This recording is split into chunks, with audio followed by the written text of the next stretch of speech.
time for Two Guys and a Goalie with Dustin Nielsen, Matt Cassian, and the goalie, Joaquin Gate.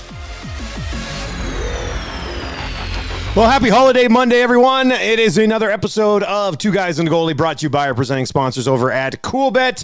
If you want to slide over there and bet on Connor McDavid to score 3 points in every game he ever plays in, then that's the place to do it. Sign up for an account by using the code 2GUYS, the number 2 and the word guys. Nielsen Cass engage with you here the day after Game 3. And guys, I feel like I'm a broken record, whether it be on this podcast or my radio show, but it's like, oh, Connor McDavid, he found another level. He found another level. Gager, it's insane watching this guy right now. It's nuts.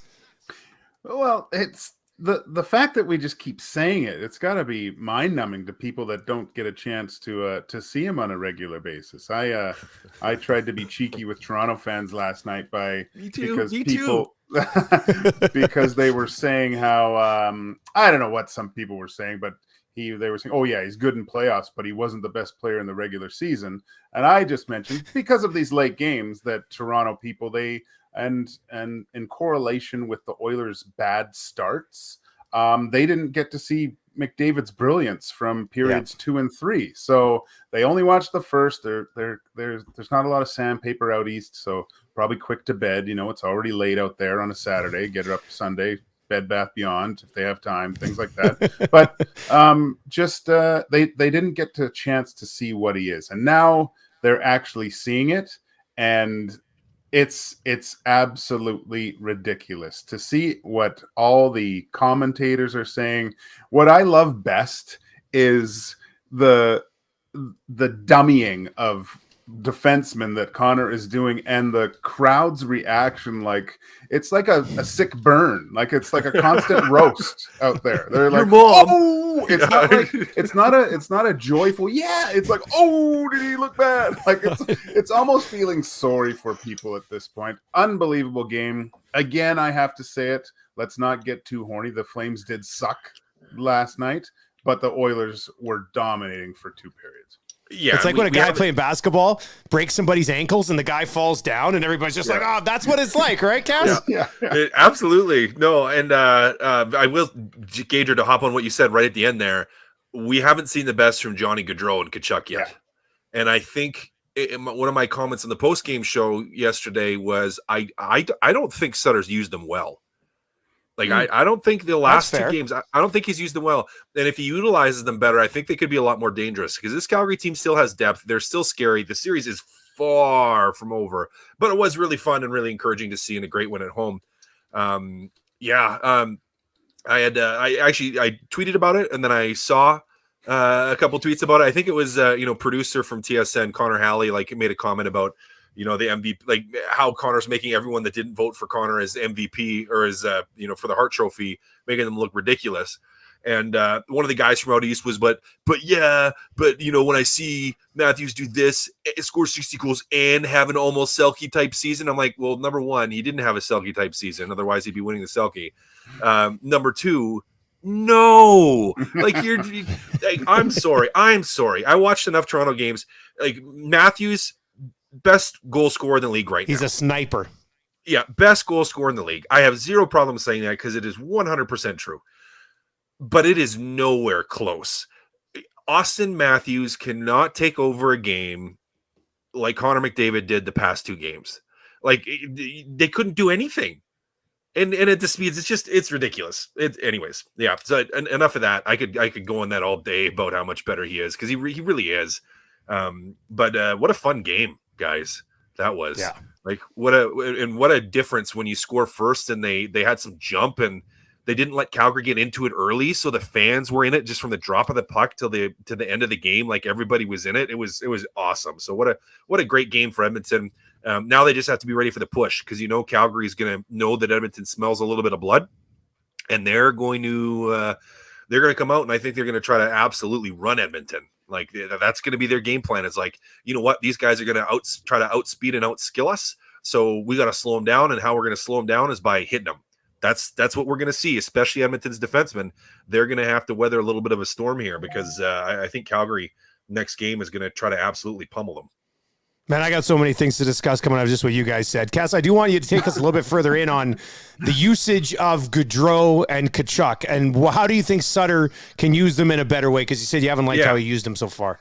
Well, the most surprising thing, a few notes. I'll touch on a few things. First, the game 2 in Calgary, I did not understand his line matchups at times. Like it really seemed like he was holding back on Gaudreau and getting them out there. And I understand you're trying to match up against Connor, but it just felt like they weren't out there enough. Like he wasn't using his top players enough. Tkachuk in particular, for a guy that can be a little bit of a firebrand, like I don't think he used him enough in game 2. Game 3, you don't have the matchups, but same thing. I don't think he used him enough. I thought it was a horrible decision to make Matthews serve the 5-minute major. Like you're thinking, oh, well then he's right. He's going to get a shift right after. And he, if I'm not going to use him on the penalty kill, well then that, but it's like, but what if you draw a penalty? And you have 4-on-4 hockey, like you need one of your best players on the ice. Like to me, that was just like which they did, which they did. I was just stuff like that where I was just like, and then his utilization towards the end of the game. Like you have guys that put up a lot of points during the regular season that had a lot of success and that are really, really good players. And it just felt like he was relying too much on rolling 4 lines. Now I know at a point, you're down 4 goals, and so you're like, okay, we don't want to. The chance of us coming back here, I have to, I want to manage their ice time because I don't want to gas them for nothing, because the likelihood of us scoring 4 in a period is very, very low. So he's probably thinking, okay, well, a little bit of energy conservation for next game. And I get that. But just even mentally, I think for those guys, unless some of the conversations he's having with them, I don't think he's used them well. I don't think he's deployed them enough and at the right time. Gage, what have you thought of those two guys? Well, it was puzzling to me, even in game 2, how he went to the Backstrom line more than anyone else. And they were saying on the broadcast that that's his favorite line right now. Right. And they were kind of doing okay against the McDavid line. But I don't know. At the end of last game, I felt like Calgary started to push a little bit. And I thought for sure that you would see the Gaudreau and Tkachuk line and Yeah, they played like 17, 18 minutes last night, those guys. Yeah. And I wondered if it's more of if Sutter just kind of said, this game is done. I don't think we're going to come back. I want these guys maybe light the fire and have them ride and pine a little bit more and not being the number one guys. So there's something more to their game for the next. That's the only thing I could come up with the reason why he wouldn't want these two to get going. And like Cass, you said, we haven't seen the best of those two yet. We haven't seen Gaudreau do his song and dance and just have the puck on the string in the offensive zone. So for sure it's going to be a much different game tomorrow night. But maybe it was a little bit of a light the fire moment and to get these guys going. Because let's face it, they haven't been as effective as I thought they should be or were throughout the regular season. The Backstrom line, or the Backstrom, the Backlund line is really good. Like they're a good line, good shutdown line. Like I think Backlund's one of the most underrated players in the league for what he does. Like he's fantastic. But I'm just going to I'm going to go back here to the game in Calgary. So I just pulled up the times here. You still had So Gaudreau played, 19 minutes, like in a tight game, and 6 of that was on the PP. So you only had him out there for 13 minutes, 5-on-5, and to me that's not enough. Like in a game where you needed more goals, you needed to score more. Well, they're a great 5-on-5 line. Usually, yeah, you need them out there. They're a puck possession line. Like Lindholm, he played a lot in the power play too, but he played over. You use your top guy. How much did Tkachuk play? Tkachuk played 17 minutes, 5:31 on the PP. So he played 12 minutes, 5-on-5 for you. Like, and I get that there's penalties the other way, and some, not a ton of 5 minutes, and you need to get your 3rd and 4th out there at times. But to me, like, this is playoffs. This isn't the time to hold anything back. And I don't know. I haven't liked the utilization of those guys. Now, as an analyst, as an Oilers fan, I'm just like, yeah, great. Keep rolling out that bottom six, I guess. Okay, so we kind of got, and I wanted to hear how you guys thought, Tkachuk and Gaudreau. That was a good discussion. But I do want to go back to McDavid here for a second because, he had 3 assists last night. It was weird because I thought he was the best player on the ice in the second period, and Draisaitl ended up setting an NHL record, and Kane had a natural hat trick, and McDavid was, I was still like, oh, McDavid. So in last night's game, and I can think of 3 or 4 right now off the top of my head, what was the biggest wow moment for you guys from McDavid in Game 3 last night? Without question, the full speed between the legs, like turning and like, how could it not be that? That was nuts. But even on that play, I was, and I pointed this out to my wife because she was watching it, and I was just like, watch what he does right before he makes a pass. There's an extra little pump, like he just waits, like on the backhand pass, like just to. He moves it, to his forehand, then back to his backhand. He just kind of pulls it a little bit, and he just buys that extra second for. And I think it was Anderson on that play, just because he's going down to try to block it, just enough time to open up a gap in there. Like Anderson's going off that first pump that he's making that pass right then, and it's just that little extra one little pull. The hand moves up a little bit, and then he's got a lane and he slides it through. Like just ridiculous all around. But yeah, that between the legs at full speed going like that, like. I'm heel picking, I'm toe picking, I'm face planting, and everyone's laughing at me. Like if I try to do anything like that, like this is just ridiculous. I would have broke a leg. I'm not even kidding. I would have broken a leg trying to turn like that. And my top speed is like 10% of that. Like it's just ridiculous. Gage, what was the wow moment for you? I have 2, but I got to go with one. Okay. I think it was in the second period, and I think it was Gudbranson that he pulled up, put it back between Gudbranson's legs and went to the net.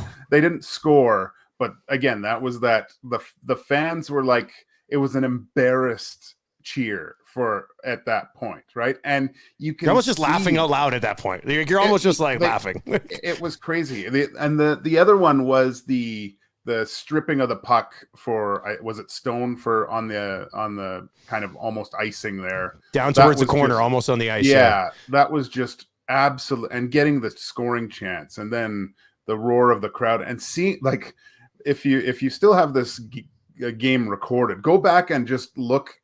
It's hilarious to watch the Calgary defensemen after that, because it's like whoop, whoop, whoop, whoop. They're just trying to get back and just full panic mode at that point.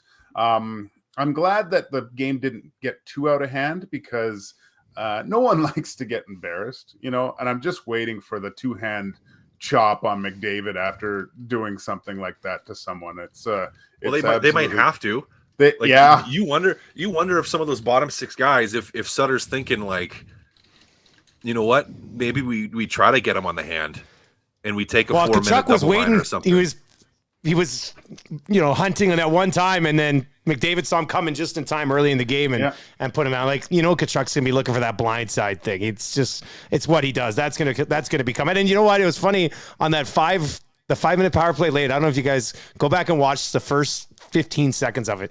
Draisaitl's out there. 3 different Flames took a hack at his ankle in the first 15 seconds of that power play. Like one of them was trying to get to him, and Leon was like blocking him with his stick. And then the other guy came in and gave him one. Then the other guy gave him one. Like I was watching. I'm looking at Tammy. I stayed home last night to watch. I'm looking at Tammy. I'm like, look at this. I rewound it. I said, all 3 of these guys are trying to break his ankle. Like they're just like, get over here. It's our, we got to do it. So it was nuts. The other 2 McDavid moments, like you guys laid out 3 great ones. There's 2 other ones that weren't as impressive. Gage, you're right. The one where he put on the brakes and threw it back between legs, and like that was, you just can't do that to a National Hockey League defender. Like that's nuts. But the other one, he was flying down the wing, and he cut in on the defenseman, and just like it almost looked like he teleported to the left, like with the puck, and then got a quick shot off. Do you guys remember that one? That was nuts. And then there was the other one where he came in and he took it down along the boards, and they sort of pivoted on his feet and went backwards. Like they did circles, like just circles on the Flames right now. It's nuts. I think someone on the broadcast described it. I can't remember who it was. It might have been Bieksa, when it's just like, it's like if you go to pawn hockey and you have like the dad and everyone else is like kids, and the dad is just like just dangling, and every once in a while, a that kid is gets what lucky. It's like, though. He gets swarmed, like, so the puck gets knocked away from him. So sometimes something happens or he makes a mistake or whatever. But like, it's just like He's so much better than everybody. It's ridiculous. I like hearing how the Flames are talking and their coaching staff and things that they're saying. I mean, you're always leery about putting up that whiteboard material and stuff. And I find them saying, like, we let one guy beat us is very disrespectful to the rest of the Oilers. Like that, to me, and I'm granted McDavid was awesome, but there was a lot of other great players. Like Hyman. I thought Nuge was great. And Hyman was awesome. Hyman's been so good. Yeah. Kane, Draisaitl breaking NHL playoff records. Like you're saying, oh, you think he's the only guy on this team? Like I would be taking offense. That would get a little bit more juices flowing in my belly. And after a goal skating by the bench, you got to worry about me too. So I was like, that's a weird thing to say, that one guy has beat us when there was multiple guys for the reason that the Flames lost that game last night. I think that's a mental thing for them though, trying to justify it, to basically think like, oh, we're okay, we can still beat these guys. It's just to one themselves, guy, we're a better team. Like to themselves, they're like, we're only losing to one guy. We're only losing to one guy. If we shut him down, we can win a hockey game. Like, and it's just I think it's a mental thing for themselves. Like, and even with Sutter, what he's saying, like, it's just I think it's. I already said it like 5 times, so I'm not gonna say it again. Well, I mean, I wanted to get into that, Gage. I'm glad you brought it up, because I never even really viewed it as disrespectful to the rest of the Oilers in the fact of like they could be more fired up about it. I kind of just viewed it as Calgary's kind of struggling for answers here. They're just like, oh, well, we're just losing one guy. Like, that's all that's happening right now.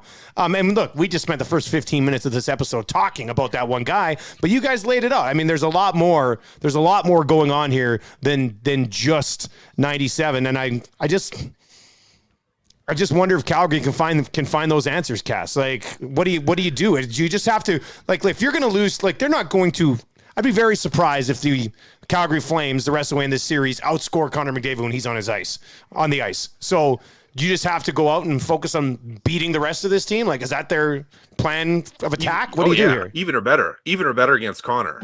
Like, if you're even against him, or if he gets one, if he's +1 against you, let's call overall, then you're like, okay, we can deal with that, and we want to, we think we have a deeper team, or we think we can beat some of the other guys, and we're gonna score there. Like, that's kind of, I think, how you have to be. Is you have to say, okay, we want to have a wash on that line. If we can be a complete wash against that group, then we have a chance at winning this game. That's gonna be the thought.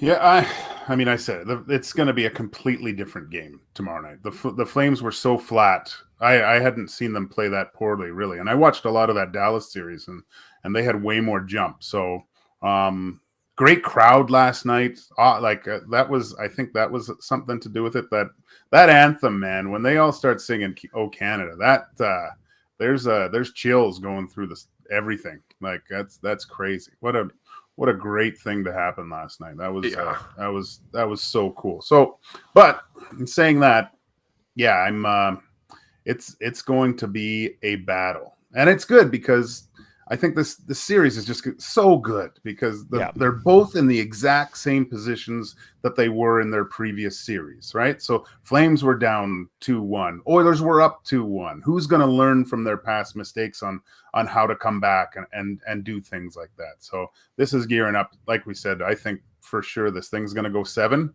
Let's just hope that Oiler fans can deal with the highs and lows of another 7-game playoff series. Yeah. But you know what? You guys should have seen the text lines after game 1. Oh my God, it was amazing. Like, amazing. And then the joy of these last 2 games, incredible on the other side of it, right? Like, it's just, the roller coaster doesn't even describe it, man. It's whatever is bigger than a roller coaster. The description for my wife is like, because she obviously was, sat in a lot of the games in Ottawa and through playoff games against Montreal in Ottawa. Like, she's experienced like pretty good crowds and pretty crazy fans. Yes. But she was just like, man, she's like, those fans, she's like, they're nothing. She's like, there's nothing. She's like, I don't understand. She's like, we had nothing like the Edmonton fans. She's like, Ottawa, she's like, I really felt like they were fair weather. Like, if the team was playing well, they were great. If they weren't, like, it wasn't that good. But Edmonton fans, she's like, I just feel like it's you guys basically, I'm going to paraphrase her, but you sucked for so long and everyone was so diehard that it's just like the range of emotions that everybody goes through is just so like just swings. And she'll read some of my texts because I got a couple different threads with my buddies, like in different friend groups that we're all texting about the game at the same time, and like with you guys and everyone. And she's just like, you guys, you get her text to say, she's like, y'all are so emotional about this. And I'm like, yeah, we are. Well, what was it on the? I was laughing because I had to go pick up my son from work, and I'm listening to handsome Tom Gazzola, and there was two guys that called in. Oilers won, like beat the Flames up 2-1, and they're fighting on air, and they won. Like it's an unbelievable fan base. Yeah. And the funny thing, I almost put it all away.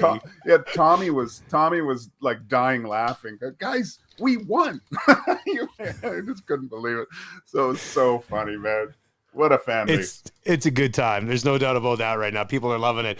Evander Kane, I mean, he was putting some juicy spots last night, and he finished all three. He's got the celly after the third one. Like I love it. He's just everything that he's brought to the table, from finishing, the way he plays, the attitude that he has that nobody else on this team is even close to really having either, especially when you can back it up. Cassie was that was just on point last night. I know Kachuk's getting in his ear a little bit and stuff, and he's trying to stay out of it, but I just thought that was an all-time performance last night from him. Yeah, I said it before, and I'll say it again. He was everything that the Oilers needed. Everything that they needed. Just that edge, because they have no one else that can play with that edge. And he scores goals. Like, and he always has.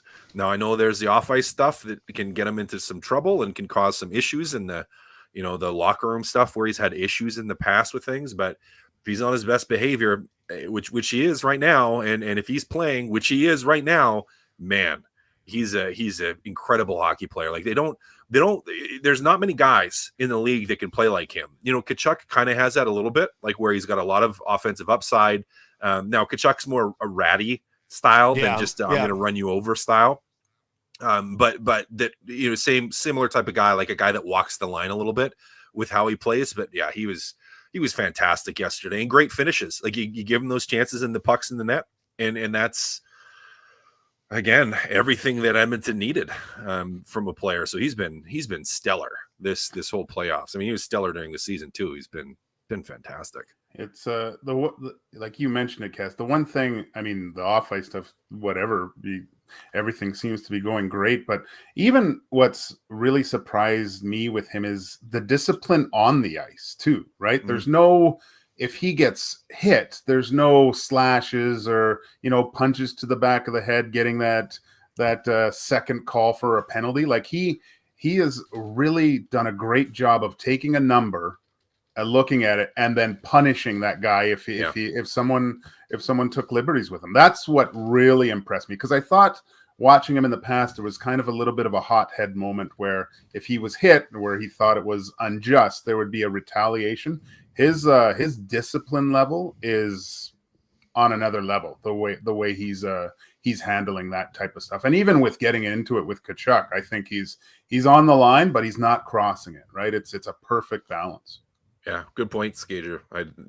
He did that. He has been disciplined with that. Yeah. Yep, and smart. Woodcroft has found something. Found something here. If you're going to load up those three guys on that top line, you need to have a couple other lines that can at least keep the puck in the other end. And Nuge and Hyman and Puljujarvi have done that the last couple games. And I thought Game 3 was much better for McLeod and Yamamoto and Fogle as well than Game 2 was. So we saw in that Kings series when the going gets tough, Woodcroft certainly doesn't mind going down to 9 forwards. He's got 3 lines here they can certainly rely upon. And then last night in limited action, Archibald and Cassian basically did what you need those two guys to do too, right? Simple enough. Yep. I've still really liked Archibald's game. Like game 1, not great, but it was great for anybody. But I've still really liked his game. Like they do bring a physicality. They do bring a, if we don't have the puck, we're going to run you mentality, even if they're not.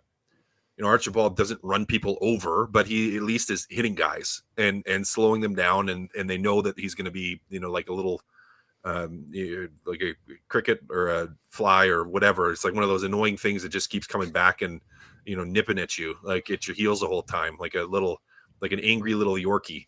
There's something like that. It might be that. Actually, I like that description of him. Might start calling him. That is actually. I think you nailed it there. Yeah, he's an angry little Yorkie. Yeah. But he drew a great penalty with that massive hit, right? Like that's a guy again that I think has done a really good job with discipline and playing between the whistles, right? So that's what he has to do, because he does have a gift in hitting guys. Like he hits hard, hits clean, but just he can draw a few penalties with some slashes and things like that for sure after some of those hits. If you're watching on the live stream right now, we appreciate it. Make sure you subscribe to the podcast so you never miss an episode. Just search Two Guys and a Goalie on all your podcasting platforms. Two more major things that I want to get to from last night's game, and then if there's anything else, we can hit on that. Gager, I want your thoughts on Markstrom against the Oilers so far. And, I mean, we can dive back into the regular season if we want, but he's had 7 starts now against the Oilers. In 5 of those starts, they've scored at least 5 goals, and another one was the one he was pulled in last night after allowing 4. So what are you seeing in Markstrom's game right now, or what is it about the Oilers, and what have they figured out about this guy? Because he's great against the rest of the league, but he has sucked against the Oilers so far this season. Well, I mean, in the first 2 games, I don't think I was calling on Markstrom to have a more Markstrom type of game last night. I thought his first period was spectacular. Like there was one that slipped through there, hit the post, but he looked really good in that first period. And then that second goal, we were texting. I thought it was a horrible, horrible goal. Puck moved to the center of the ice. He was already down and then starts pushing across again, opening that whole far side up for Hyman just to rip it off the post. Like ridiculous positioning on there. So I was like, okay, well, let's see what happens here. And then, just that's a tough save to make when guys are flying in on you on outman situations with time and that close to the net. I thought his timing was quite good, but just the moves were better. And Kane put the puck in a place where it was always over the pad or getting him to go one way and go back the other way. Those are tough saves for any goalie. Yeah, you'd like to have one. You have to be a difference maker in that time of the game as a goalie, especially in the playoffs, to take some of those goals away. But man, that's tough when you have guys with that much skill coming in on you and being able to do some moves like that in tight. But great first period. I think he was kind of left alone in the second. I thought that was his. Unfortunately, I thought that was his best game of the series. Really, I would agree with that. I would agree with that for sure. And then that was it for his night. Just probably more saving him for the next game and go from there. But yeah, Dusty, it's weird to say, but I think that was the best game that Markstrom had in this series. Cass, what's it like when you're the Oilers and you've had so much success, whether it's Markstrom not playing well or like Gager said, played well last night and just got hung out to dry a couple of times. What's it like for a team like the Oilers to know that you've either chased this guy or scored 5 goals on him in 6 of the 7 times you played against him this year? Like from a confidence level, that's got to have you buzzing right now. Oh yeah, huge from a confidence level. You feel like you can score, and even if you're down in a game, you feel like you can score, and that's massive. Like compare that against the mentality if you have a goalie that stole 2 games from you or 3 games from you, where you're like, man, no matter what we throw at this guy, we can't beat him. Like, look at what Ottinger did, like for Dallas, where it's like it was like everything they threw at him, like nothing was getting through, and they finally managed to win the series. But they were a way better team than Dallas. Dallas had no right to be in that series except for Ottinger, and like you don't have that situation right now where Edmonton's just like, yeah, we can score on this guy. We're going to score on this guy. And it's confidence is such a funny, fickle thing, but even if Markstrom comes out and plays well, you still have that mentality of like, yeah, we can beat this guy. We can beat this guy. Cass, you could speak to this more probably than I could, but even if a goalie's playing well and, starting to get into the heads of team. And I look like if you were to watch like Carey Price last year, or I mean, you look at Vasilevsky, you see guys deferring a good scoring chance to try to do something a little bit more special to get the puck past him. And I think to a man, I have never seen the Oilers not pass up shot opportunities as much as I've seen in the past 3 games. Like, they are shooting from everywhere, and I think that's just a little bit more confidence that guys think they can score, and they don't have to do something special to get the puck past this guy. So, although they've done some pretty special things. yeah, that too. Yeah, I guess, yeah. On the other side of it, I mean, we got to talk about the play late. Lucic on Smith. I think I know where Gager wants to go. So, Cass, let's start with you, man. What'd you think of the play? Well, first, big props to Mike Smith. I hated the first game. I hated his start to the second game, and he's locked it down. And and before, again, I think I'll get to the Lucic hit. But watching Mike Smith in game 3 and watching him move the way he moved in the net in game 3, so dramatically different from games 1 and 2. Like, you can tell when he's dialed in, and he was dialed in that game. Completely different. It's like he's a completely different goalie in that. So good for him for finding, and he needs to keep it going. I wanted him pulled after that second goal in game 2. I wanted him pulled after the first goal in game 2, where I was just like, nope, this is bad again. Like, I think our group text was just like, might have to get him out right away. Guy out of there. And they stuck with him. And again, huge props to Mike Smith just to stick with it and have a huge night.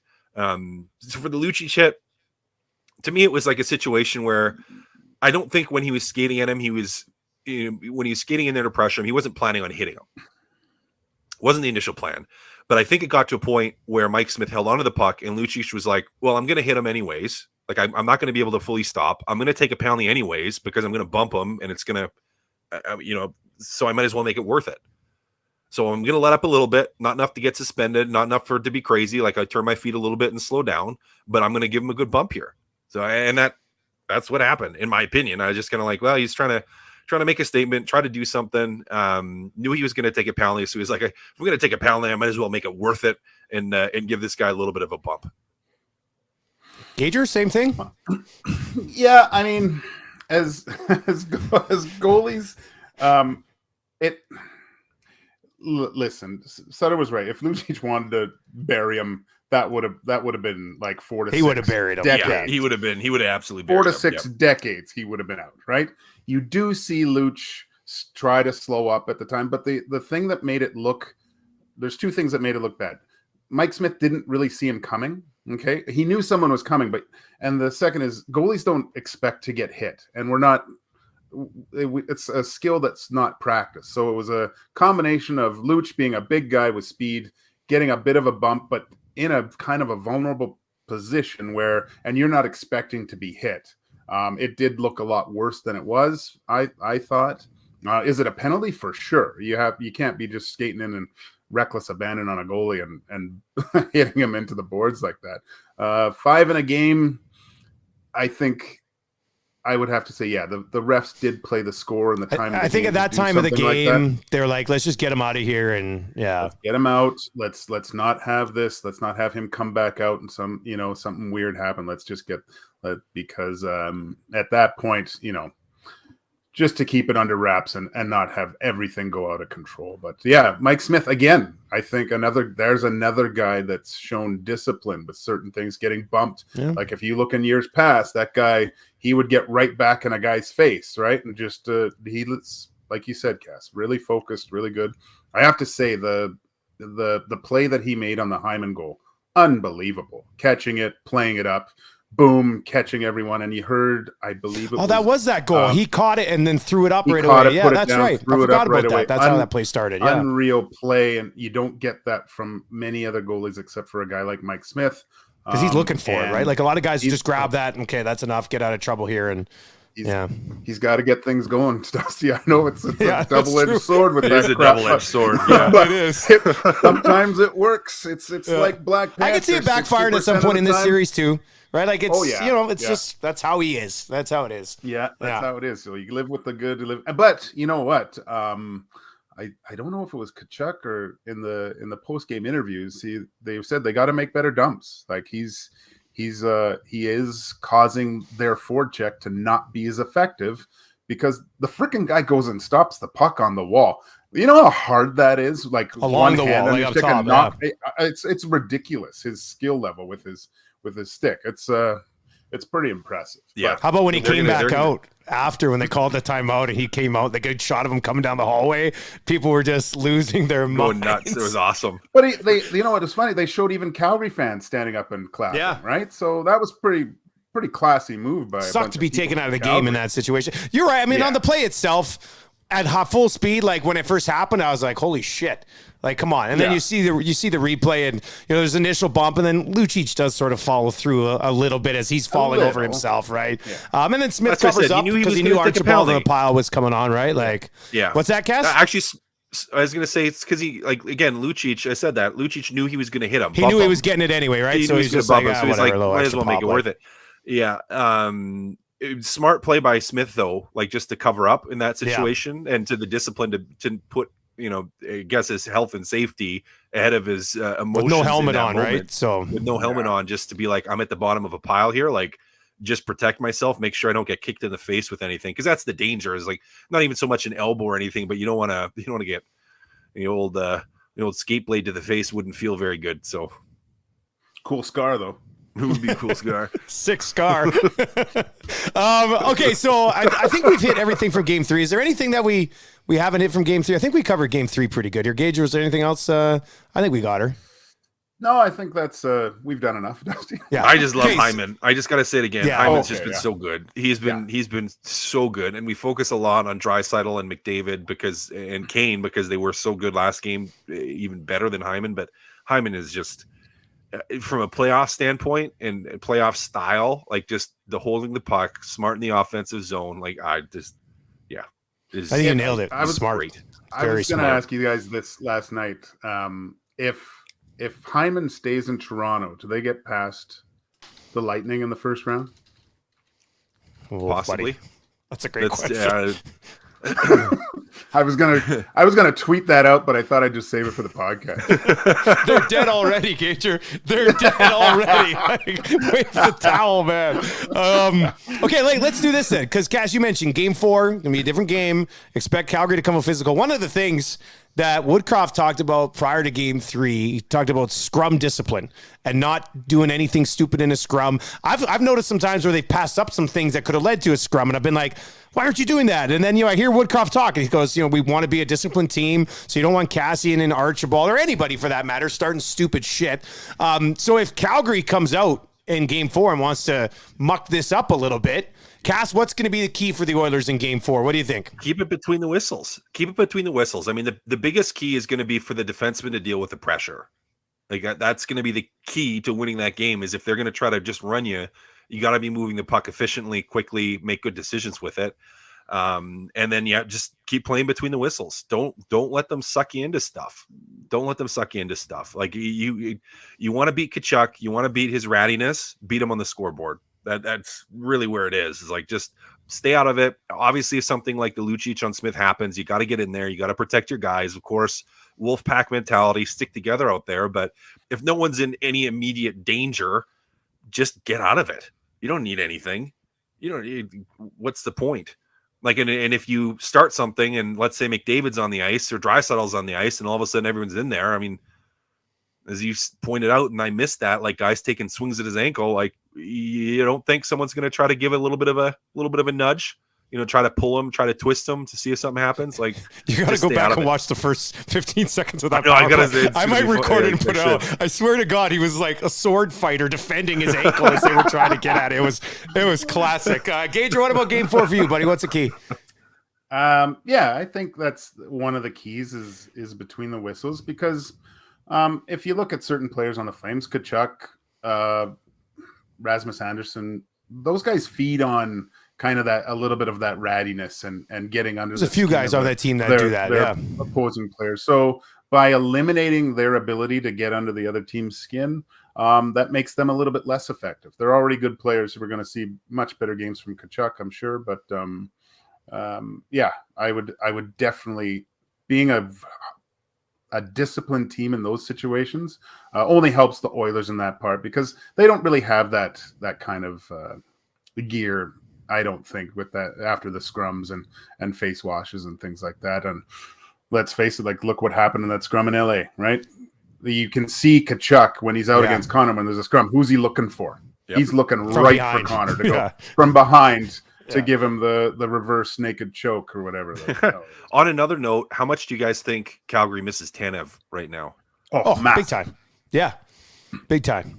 100%. I mean, He's- that's a guy that you want out there in those situations against that top line, would you not? I mean, maybe I'm wrong on the evaluation of him, but I'm pretty sure he'd be playing in those situations. So they miss him for sure. Yeah.